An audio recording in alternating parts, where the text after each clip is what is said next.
Nifty এত থাকতে 24,073তেই লো করে উপরের দিকে উঠলো কেন? আমরা নিফটি অ্যানালিসিস করব কালকের জন্য, এক্সপায়ারির জন্য, যেটি 23শে জুন 2026 মঙ্গলবারের জন্য। আজকে মার্কেট কেমন মুভ করলো, কেমন ধরনের ভাবনা চিন্তা করতে হতো, লেভেলগুলো কোন জায়গাতে আছে, আগামী দিনের সাপোর্ট এবং রেজিস্ট্যান্স কোন জায়গাতে রয়েছে এবং মাল্টিপল টাইম ফ্রেমে অ্যানালিসিস নিয়ে আলোচনা করব। আমি সুররঞ্জন গঙ্গোপাধ্যায়। চলুন ভিডিওটা শুরু করি। আপনারা প্রথমে ডে রেঞ্জটাকে যদি দেখেন, তাহলে ডে রেঞ্জটাকে দেখবেন যে 24,073 কি এমন আছে যে 24,073তে সে লো দিল এবং তারপর মার্কেট উপরের দিকে উঠলো? কি এমন আছে যে 24,168 থেকে সে ধাক্কা খেয়ে নিচের দিকে নামলো? মার্কেট কিন্তু দাঁড়িয়ে রয়েছে 24,100। দেখুন, আমরা বারে বারে বলেছিলাম যে 110, 120, 140 এই রেঞ্জে আমাদের কি রয়েছে, একটা রেজিস্ট্যান্স লেভেল রয়েছে। আজকেও কিন্তু মার্কেট সেই লেভেলটাকে ক্রস করে ওপরে ক্লোজ করতে পারলো না। আমরা দেখব এবং বোঝার চেষ্টা করব। যারা প্রতিটা অংশকে দেখেন তাদের জন্য ভিডিওটা গুরুত্বপূর্ণ হতে চলেছে। চলুন, তো প্রথমেই আমি আপনাদের ভিডিওটা শুরু করার আগে একটা ডিসক্লেমার দিয়ে রাখতে চাই যে আমি সেবি রেজিস্টার্ড অ্যানালিস্ট নই। আমি নিজের মতো করে অ্যানালিসিস করছি। আপনারা শুনুন, কিন্তু সিদ্ধান্ত নিন আপনার ফিনান্সিয়াল অ্যাডভাইসরের সঙ্গে কথা বলে বা নিজের সিদ্ধান্তে। আমি কোনো রকম কোনো বাই সেল রেকমেন্ডেশন আপনাকে দিতে চাইছি না। অপশন ট্রেডিং রিস্কি কাজ, না বুঝে করবেন না। দেখুন, 89 পয়েন্টের মতো বা 90 পয়েন্টের মতো উপরে উঠে ক্লোজ করেছে 102 পয়েন্টে। এই লেভেলগুলোকে দেখতে হয় যে আমাদের যে সাপোর্ট রেজিস্ট্যান্স দেখেছিলাম 120 রয়েছে, তাহলে তাকে ভাঙতে পারলো না। তো কোথায় দেখেছিলাম আমরা? চলুন একটু মান্থলি টাইম ফ্রেমে দেখি। মান্থলি টাইম শেষ হতে আর কয়েকদিন রয়েছে। আপাতত মান্থলি টাইম ফ্রেমে ভালোই লাগছে, এই লেভেলের উপরে রয়েছে। সুতরাং এই মুহূর্তে মান্থলিকে নিয়ে নতুন কিছু আলোচনা করছি না। উইকলিতে কিছু বলার রয়েছে। উইকলিতে দেখুন, এর আগে কিন্তু চেষ্টা করেছিল আগের সপ্তাহে চেষ্টা করেছিল এবং চেষ্টা করে সে অনেক দূর গিয়েও ছিল, কিন্তু ধাক্কা খেয়ে নিচে নেমেছে। একটা তো লেভেল আমরা কাছাকাছি পাচ্ছি। কি লেভেল কাছাকাছি পাচ্ছি আমি একটু বড় করি, তাহলে আপনারা পরিষ্কার বিষয়টাকে বুঝতে পারবেন। উইকলি ক্যান্ডেলে আমাদের যেই যে লেভেলটা, এই লেভেলটা হচ্ছে 24,114, 118, 120। সুতরাং এই লেভেলটাকে আমি বলেছিলাম যে আমাদের একটা ক্রুশিয়াল লেভেল এবং ভালো রেজিস্ট্যান্স লেভেল। এই পর্যন্ত মার্কেট কিন্তু একে ক্লোজ করেছিল এর উপরে, কিন্তু সপ্তাহ যখন শেষ হলো তখন কিন্তু সেটা করে উঠতে পারলো না, নিচে ক্লোজ করলো। সুতরাং এর উপরে সাস্টেন করতে পারলো না। এখানে তাকিয়ে দেখুন যে মার্কেট আজকে খুললো, আবার চেষ্টা করলো, তাহলে যে পর্যন্ত গিয়েছিল সেখান থেকে কিন্তু ধাক্কা খেলো। আপনি তাকিয়ে দেখুন, মোটামুটিভাবে এইরকম জায়গা যেখান থেকে ধাক্কা খেয়েছে, উপর থেকে সেলাররা রয়েছেন, সেই জায়গাতে কিন্তু আগের সপ্তাহ এবং এই সপ্তাহ ধাক্কা খেলো। তাহলে মোটামুটিভাবে 170-75 থেকে 168 আজকে যত দূর গিয়েছিল, এই জায়গায় এই এরিয়াটা, এটাকে 180 করতে পারেন, এটাকে 160 করতে পারেন। এখানে কিন্তু একটা ধাক্কা আছে এবং এই জায়গাটাতে একটা ধাক্কা খাচ্ছে। এইটুকু আইডেন্টিফাই করতে পারলেন। মার্কেট কিন্তু আজকেও করেছে এবং এটিতে আপনি পেয়েছেন 120 লেভেল। যদি সূক্ষ্মতা দেখেন তাহলে তার উপরে কিন্তু ক্লোজ করতে পারলো না। সুতরাং আমরা পরিষ্কার বুঝতে পারলাম যেখানে ছিল, হ্যাঁ, অনেকটাই গ্যাপ আপ হয়েছে এবং সেই জন্যই কিন্তু 86 পয়েন্ট, 89 পয়েন্টের মতো আমরা কি পেয়েছি, বৃদ্ধি পেয়েছি।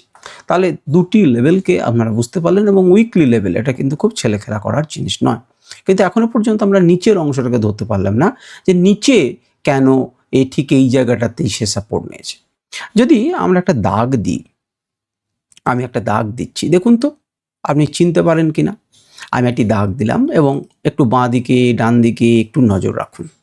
আপনি কি তাকিয়ে দেখতে পাচ্ছেন যে কেন এই 24,073? কেন 24,073? যদি মার্কেট তার উপর থেকে যায় এবং নিচের দিকে আসে, তাহলে 24,073-74 কিন্তু একটা সাপোর্ট সে পাবে, কারণ প্রাইস যখন নিচের দিকে আসে তখন ধাক্কা খাচ্ছে। এবারে এত দূরের গল্প আমি চিনি না, আমি এত দূরের উইকলি ক্যান্ডেল আমি বুঝতে পারছি না। ওকে, কোনো অসুবিধা কিছু নেই। আমরা ছোট টাইম ফ্রেমেও দেখার চেষ্টা করব যে এই জায়গাটাতে যেমন উইকলি টাইম ফ্রেমে একটা গুরুত্বপূর্ণ লেভেলে গিয়ে ধাক্কা খেয়ে মার্কেট নিচে নেমেছিল, তেমনি এই লেভেলটা উপর থেকে আসার সময় স্বাভাবিকভাবে আমাকে সাপোর্ট দেবে। হতেই পারে সেই সাপোর্টটা না দিয়ে নিচে ক্লোজ করলো, কিন্তু সাপোর্ট দেওয়ার চান্স কিন্তু আছে। এবার যদি ইমিডিয়েট, অর্থাৎ আগের সপ্তাহ এইরকম কোনো জায়গাতে ছোট টাইম ফ্রেমে সাপোর্ট নিয়েছিল, তাহলে তার প্রবণতা কিন্তু বেড়ে যায়। আমরা সেটাকেই বোঝার চেষ্টা করব এবং কেন 24,073 একটা গুরুত্বপূর্ণ জায়গা। তাহলে আপনি কি করতে পারবেন? না, আপনি দেখতে পারবেন যে কোন জায়গা থেকে আমরা কেনাকাটি করতে পারি, কোন জায়গাতে একটা ভালো সাপোর্ট হতে পারি, এটা বুঝতে কিন্তু সুবিধা হবে। চলুন ডেইলি টাইম ফ্রেমে একটু দেখার চেষ্টা করি। ডেইলি টাইম ফ্রেমে দেখুন, আমরা বলেছিলাম যে 3 দাগ এখানে আছে, এখানে কিন্তু আপনাকে ভোগাবে। বেশ কয়েকদিন আগে এখানে আমরা আলোচনা করার সময় বলেছিলাম যে এখানে গেলে পরে কিন্তু আপনাকে বেশ কিছু ঝামেলার মধ্যে পড়তে হবে এবং আমরা যদি এটাকে মুছিয়ে দিই, আমরা কি মুছে দিই? এই লেভেলটাকে যদি মুছিয়ে দিই তাহলেও একটা জিনিস আপনি দেখবেন। আপনার কাছে কোনো কিছু নেই। আপনি কি দেখতে পাচ্ছেন না? যেখানে বেশ কিছু সময় তারা কাটিয়েছে। নিচে নামার সময় সাপোর্ট পেয়েছে, উপর থেকে যাওয়ার সময় ধাক্কা খেয়েছে। এখানে সে এই দুটো লেভেলকে আপনি দেখতে পাচ্ছেন। তাহলে এইখানে বেশ কিছু অ্যাক্টিভিটি আপনি দেখতে পাচ্ছেন, এখানে গিয়ে থেমেছে। তাহলে এখানে অ্যাক্টিভিটি ছাড়া একে হুড় করে উপর দিকে তুলে নিয়ে যাবে বা হুড় করে নিচে নামিয়ে দেবে তা কিন্তু নয়। অবশ্যই বড় বড় শক্তিশালী ক্যান্ডেল তৈরি হতে পারে, আর নচেৎ যদি একটা পজিটিভিটি থাকে তাহলেও কিন্তু একটা নেগেটিভিটি কোথাও না কোথাও থেকে এসে একটা দোলাচল্লা তৈরি করবে এবং সেখানে কিছুটা সময় নষ্ট সে করবে এবং সেই সময় নষ্টটাই আমরা করছে। এবারে চলে আসুন, আমি আপনাদেরকে একটা আনরাইভেলড ইন্ডিকেটার অনেকবার দেখিয়েছিলাম, সেখানে 116 লেভেলটা আপনারা দেখেছিলেন যে 6-7 লেভেলের উপরে, আজও সেটির কোনো পরিবর্তন ঘটেনি। সুতরাং আপনার কাছে সেটি গুরুত্বপূর্ণ। ওপরে উঠেছে দেখুন, ওপরে উঠেছিল কিন্তু সাস্টেন করতে পারেনি। এক বন্ধু জিজ্ঞাসা করেছেন যে 5 মিনিট টাইম ফ্রেমে সাস্টেন করা মানে কি? সাস্টেন করা মানে হচ্ছে কোনো একটি লেভেলের উপরে সেটি থাকা। সেটি অন্ততপক্ষে দেখুন, যদি গ্রামার ধরেন যে গ্রামার কি বলছে, তাহলে 15 মিনিট অন্ততপক্ষে সাস্টেন হতে হয়। 15 মিনিট একটা লেভেলের উপরে যদি থাকে তাহলে ধরা যায় যে সেখানে সাপোর্ট নিয়েছে। সর্বদা যে এই রুলটা খাটবে তা কিন্তু নয়। সর্বদা যে খাটবে তা কিন্তু নয়। সুতরাং আমরা যদি দেখি যে একটা ক্যান্ডেলে যদি 5 মিনিট দেখেন তাহলে 15 মিনিট দেখলেন। ডেইলি টাইম ফ্রেম অন্ততপক্ষে 2-3টা ক্যান্ডেল যদি থাকে তাহলে বুঝবো যে এখানে একটা সাপোর্ট নিয়েছে। পরের দিনই কিন্তু সে নিচে নামলো, আবার কিন্তু ওঠার চেষ্টা করলো। তাহলে একে ঘিরে কিন্তু একটা কি হচ্ছে, আবর্তিত হচ্ছে এবং ক্লিয়ার কাট এখানে করেছিল এবং সে ওঠার চেষ্টা করছে কিন্তু উঠতে পারছে না। আমরা কিন্তু ক্লিয়ার কাট এর উপরে কিন্তু উঠে ক্লোজ করে মার্কেট কিন্তু উপরের দিকে ওঠার মতো দেখতে পাচ্ছি না। এই নিচের লেভেলটা দেখতে পাচ্ছেন কি জিনিস লেখা আছে? দেখুন 24,070.79। তার ঠিক একটু আগে 73, তার ঠিক একটু আগে থেকে কিন্তু সে 3 পয়েন্ট বা 2 পয়েন্ট বলতে পারেন, 2 পয়েন্ট উপর থেকে কিন্তু সাপোর্ট নিয়েছে। কেন? কারণ ওই দেখেছেন আপনাকে উইকলি টাইম ফ্রেমে আমি গুরুত্বপূর্ণ লেভেলটাকে দেখিয়েছি। আপনি আবার কোন লেভেলে দেখলেন? ডেইলি টাইম ফ্রেমে দেখলেন। অর্থাৎ এই লেভেলে কিন্তু একটা সাপোর্ট নেবার প্রবণতা কিন্তু আপনি দেখতে পাচ্ছেন। আপনি দেখতে পেলেন। এবারে চলে আসুন আমাদের আরও একটা টাইম ফ্রেমে, সে 1 ঘন্টা। 1 ঘন্টাতে মার্কেট কি দেখতে পাচ্ছেন দেখুন। মার্কেটে যদি এইটুকুকে আপনি লক্ষ্য করেন তাহলে একটা ঊর্ধ্বগতির যাত্রা তৈরি হয়েছিল, অর্থাৎ একটা আপট্রেন্ড তৈরি হয়েছিল। সেই আপট্রেন্ড থেকে দুম করে মার্কেট পড়ে এবং তারপরে উপর দিকে ওঠার চেষ্টা করেছে। এই উপরের দিকে ওঠার চেষ্টা করেছে, সে কিন্তু চেষ্টা করলো, কিন্তু যতদূর পর্যন্ত উচ্চতা তুলে নিয়ে যেতে পেরেছিল, এদের কিন্তু আর ক্ষমতা হলো না সেই উচ্চতাকে টপকানোর বা সেই উচ্চতাকে ছোঁয়ার। তাহলে আগে যে উচ্চতাটাকে সে রেকর্ড করে রেখেছে যে এইটা হচ্ছে আমার রেকর্ড, সেই রেকর্ডটা কি ব্রেক করতে পারলো? যদি ব্রেক করতে না পারে তাহলে এখানে যে প্লেয়াররা মার্কেটকে উপরে তুলে নিয়ে গেছেন তার থেকে এরা অন্ততপক্ষে দুর্বল। যতক্ষণ পর্যন্ত না এর উপরে নিয়ে যাবে, ক্লোজ করবে, সাস্টেন করবে, ততক্ষণ পর্যন্ত বলতে পারি না যে এটা শক্তিশালী নয়। তো এটা কি পারবেই না এমন কোনো কথা? না, এমন কোনো কথা নেই। আমরা এই লেভেলগুলোকে নিয়ে একটা ট্রেন্ড লাইনকে এঁকে রাখবো। যদি কালকের দিনে মার্কেটের ওপরে খোলে এবং যদি দেখেন যে এখান থেকে সাপোর্ট নিয়ে মার্কেট উপরের দিকে ওঠার চেষ্টা করছে, তাহলে এই লেভেলে একটা ধাক্কা খেতে পারে এবং এই লেভেলটার উপরে সাস্টেন করলে আপনি তখন একে সে চ্যালেঞ্জ করবে এবং সেই চ্যালেঞ্জ করার পর যদি জিতে যায় তাহলে সে সফল হবে। আর এমনিতেই মনে হচ্ছে যে তার লোয়ার হাই প্যাটার্ন সে তৈরি করেছে এবং নিচের দিকে স্লিপ করছে। আবার কালকের দিনে কি করতে পারে? কালকের দিনে এই উচ্চতা পর্যন্ত পৌঁছালো, আবার নিচের দিকে নামতে পারে। যে গ্যাপটা ছিল সেই গ্যাপটা পূরণ করবে, আবার উপরের দিকে গেল এবং ধাক্কা খেয়ে নিচে নামতে পারে। সেক্ষেত্রে লোয়ার হাই এবং লোয়ার লো প্যাটার্ন তৈরি করে ধীরে ধীরে একটি চ্যানেলের মধ্যে আবদ্ধ হতে পারে। সব কিছুই হতে পারে। আপনি কেবল লেভেলের উপরে আপনি পজিটিভ, লেভেলের নিচে আপনি নেগেটিভ। এই হচ্ছে আপনার কাজ, এছাড়া আপনার কোনো কাজ নেই। আপনি তাকিয়ে দেখুন, এখানে কিন্তু যখন আমরা আলোচনা করেছিলাম তখন বলেছিলাম যে এখানে একটা শক্ত ঘাঁটি তৈরি করার পর এখানে ধাক্কা খাচ্ছে, বড় ক্যান্ডেল ক্লিয়ার কাট ক্লোজ করলো, কিন্তু তাকে কাজ করতে দেয়নি, নিচে নামিয়েছে। এবার নিচের দিক থেকে দেখুন লাস্ট যে ক্যান্ডেল যেখান থেকে একটা হিউজ বাইং এসেছে সেই লেভেলটাকে মনে পড়ছে আপনার? এই লেভেলটা কত যেখান থেকে বাইং এসেছে? আমি আপনাদেরকে বলেছিলাম যে কেন এখান থেকে বাইং এসছে তার অ্যানালিসিস কিন্তু আমি পুরোনো ভিডিওতে করেছি। যে লেভেলটাতে সে ধাক্কা খাচ্ছিল, মার্কেট যখন তার উপরে নিয়ে গেল এবং রিটেস্ট করতে এলো তখন সেই লেভেল থেকে এ কিন্তু একটা উচ্চতাতে ওঠার জন্য একটা বাইং আরম্ভ করলো। মার্কেটকে তাকিয়ে দেখুন, এবারে এটা যেহেতু গ্যাপ আপ ওপেন হয়েছে, গ্যাপ আপ ওপেন হয়েছে এই পর্যন্ত, গ্যাপ আপ ওপেন হওয়ার পর যখন নিচের দিকে আসছে তখন সে কোন জায়গাতে সাপোর্ট নেবে? যদি তার কাছাকাছি কোনো সাপোর্টেড লেভেল থাকে তবেই তো সাপোর্ট খাবে। তাহলে এখান থেকে পরিষ্কার তার সাপোর্ট নেবার কথা, কারণ এটা একটি গুরুত্বপূর্ণ লেভেল। সেই গুরুত্বপূর্ণ লেভেল প্রাইস যে এসছে সাপোর্ট নেবে এবং সাপোর্ট নিয়ে মার্কেট কিন্তু উপরের দিকে যেতে শুরু করলো। তাহলে বুঝতে পারলেন যে এই লেভেলটাই কিন্তু 24,073। তাহলে আপনাকে আমি উইকলি টাইম ফ্রেমে দেখালাম, ডেলি টাইম ফ্রেমে দেখালাম এবং আওয়ারলি টাইম ফ্রেমে দেখালাম যে কেন এখান থেকেই মাইন্ডে এসেছে এবং একটা ক্লিয়ার কাট আপনি জিনিস বুঝতে পারছেন। তাহলে 3টে টাইম ফ্রেম যদি আপনার সঙ্গে সেই লেভেলকে ম্যাচ করে তাহলে সেটি একটি গুরুত্বপূর্ণ লেভেল, আপনাকে বলতেই হবে এবং মানতেই হবে। আপাতত সে কিন্তু যেহেতু এই লেভেলকে ব্রেক করতে পারেনি, 24,115 বা 120 মনে করুন, যতক্ষণ পর্যন্ত না এর উপরে যাবে ততক্ষণ পর্যন্ত আপনি উপরের ভাবনা চিন্তা করতে পারেন না। আর যতক্ষণ পর্যন্ত এর নিচে থাকবে ততক্ষণ আপনি নেগেটিভ চিন্তা ভাবনা কিন্তু করবেন। স্বাভাবিকভাবে এ কিন্তু এখন পর্যন্ত এই লেভেলটি অর্থাৎ 23,997 মানে 24,000ই ধরুন, 24,000 এবং এর কাছাকাছি এই 24,050 থেকে 24,070 এই লেভেল কিন্তু সাপোর্ট হিসেবে কাজ করবে, আপনি মনে রাখবেন। চলুন আমরা 15 মিনিটে দেখি যে গল্পটা বুঝতে পারি কিনা।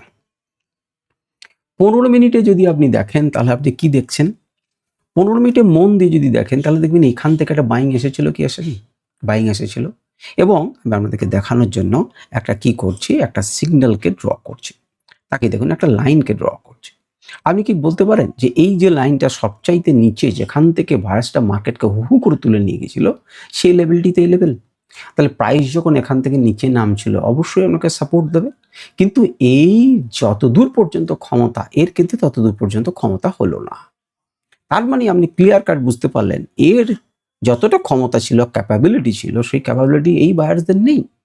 সুতরাং তার আগেই খানিক আগেই কিন্তু একবার থেমেছে এবং তারপর গিয়েছে এবং এখানে বেশ কিছু সময় সে কাটানোর চেষ্টা করছে, বেশ বাধা দিচ্ছে। তাহলে এত দূর তো দূরের কথা, তার আগেই কিন্তু ওকে বাধা দিচ্ছে এবং বাধা দিয়ে ধীরে ধীরে পড়ছে। এখন আমাদের প্রশ্ন হতেই পারে যে এত বড় লেভেলের মধ্যে এটা তো পুরো রেজিস্ট্যান্স লেভেল আমরা জানি, কিন্তু একদম নিখুঁত কি আমি বুঝতে পারি?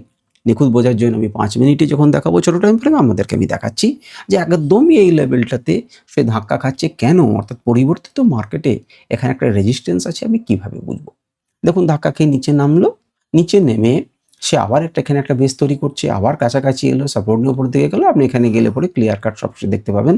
আপনি এই লেভেলটাকে দেখলে পরে আজকের দিনের লেভেলটাকে দেখলেও দেখতে পাবেন যে ইয়েস, এই যে আমি পরিষ্কার বুঝতে পারছি যে সাপোর্ট নিয়েছিল, মার্কেট পড়ার চেষ্টা করছিল কিন্তু এখানে সাপোর্ট নিয়ে গেছে।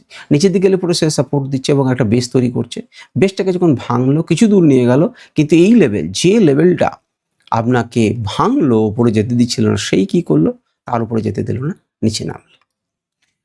তো এখানে আমরা দেখতে পাচ্ছি যে এই লেভেলগুলো সেই লক্ষণ রেখা যেটিকে টেনেছিলাম লক্ষণ রেখা পর্যন্ত পৌঁছায়নি, কিন্তু ভবিষ্যতে যদি লক্ষণ রেখায় আসে তাহলে অবশ্যই সাপোর্ট দেবে। আমরা এই লেভেলটাকে মুছে দিচ্ছি, আপনাদেরকে দেখানোর জন্য আমি দেখ দিয়েছিলাম। চলুন 5 মিনিট টাইম ফ্রেমে আমরা দেখি যে আমরা কি করতে পারি। 5 মিনিট টাইম ফ্রেমে আমি আমাদের রেঞ্জকে বন্ধ করে দিচ্ছি এবং 5 মিনিট টাইম ফ্রেমে আমি আপনাদেরকে পরিবর্তিত লেভেলসের জন্য একটি ইন্ডিকেটরকে দেখাচ্ছি যে লেভেল কোন জায়গাতে হয়। আপনি তাকিয়ে দেখুন তো পরিবর্তিত মার্কেটে অর্থাৎ আজকের মার্কেটে আমার রেজিস্ট্যান্স লেভেল কত দূর ছিল?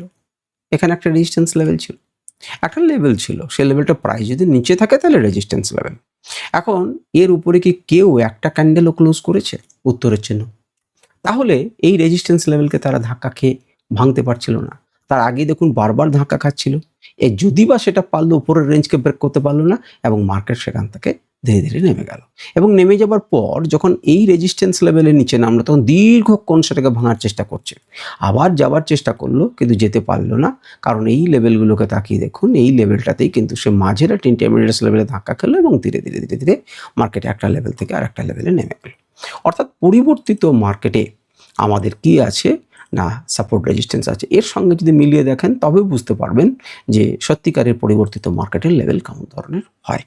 এবং এখানে খুব ক্লিয়ার কাট আপনি যদি দেখেন, যদি খুব ভালোভাবে মেজার করেন তাহলে দেখতে পাবেন যেখানে লোয়ার হাই প্যাটার্ন তৈরি করেছিল। যদি আপনি মার্কেট স্ট্রাকচার নিয়ে পড়াশুনো করেন তাহলে এটা বুঝতে পারবেন, এবং ধীরে ধীরে অর্থাৎ নিচের দিকে নামার চেষ্টা করছে। অর্থাৎ যে ট্রেন্ড লাইনটা আমি আঁকবেন সেই ট্রেন্ড লাইনটাকে যদি ভেঙে দেয় তাহলে মার্কেট কিন্তু নিচের দিকে আসার সম্ভাবনা আছে, এমন করে আপনি ভেবে কাজ কিন্তু করতে পারেন। আচ্ছা, এখানেও কিন্তু সেই একই রকমভাবে আপনি ট্রেন্ড লাইন আঁকতে পারতেন। একটা চ্যানেলের মধ্য দিয়ে যাওয়ার চেষ্টা করছিল আপ ট্রেন্ড, সেই আপ ট্রেন্ডের চ্যানেলে যদি যেতে পারে, কিন্তু একটি বড় ক্যান্ডেল প্রমাণ করলো যে না, আমি সেই ট্রেন্ড থেকে বেরিয়ে এলাম। ট্রেন্ড থেকে বেরিয়ে এলে এই যে এত বড় সে একটা বেস তৈরি করছিল, সেই বেসটাকে ভেঙে সে নিচের দিকে গেল, এবং ভালো করে তাকিয়ে দেখুন দুবারের ভাঙার পর আপনি তাকিয়ে দেখুন এখানে একটা রিটেস্ট করলো, অর্থাৎ এটি একটি গুরুত্বপূর্ণ লেভেল। তাহলে 5 মিনিটের চেষ্টা করলে পরে এই লেভেলটি কিন্তু আপনার কাছে গুরুত্বপূর্ণ হতে চলেছে। এবং যদি সেই লেভেলটি গুরুত্বপূর্ণ হয়, আমি একটা দাগ দিই এবং দাগ দিয়ে দেখানোর চেষ্টা করি যে সেই লেভেলটার মান কত। তাকিয়ে দেখুন তো মান কত দেখাচ্ছে, 24,111, একটা মোটামুটি। তাহলে 24,115, 120 সেই লেভেলটি 5 মিনিট টাইম ফ্রেমে একটা গুরুত্বপূর্ণ লেভেল হিসেবে কাজ করছে কি করছে না? করছে। এবং তাকিয়ে দেখুন যে সে সেই রকম জায়গা থেকে সাপোর্ট নিয়ে কিন্তু উপর দিকে ওঠার চেষ্টা করেছে। আজকে কিন্তু ক্লিয়ার কাট তাকে কিন্তু হারিয়ে দিয়েছে এবং তারপর নিচে এসেছে। অর্থাৎ কাল দিনে মার্কেট যদি এখানে খোলে তাহলে এ আপনাকে চ্যালেঞ্জের মুখে রাখবে এবং এটি রেজিস্ট্যান্স রূপে কাজ করবে।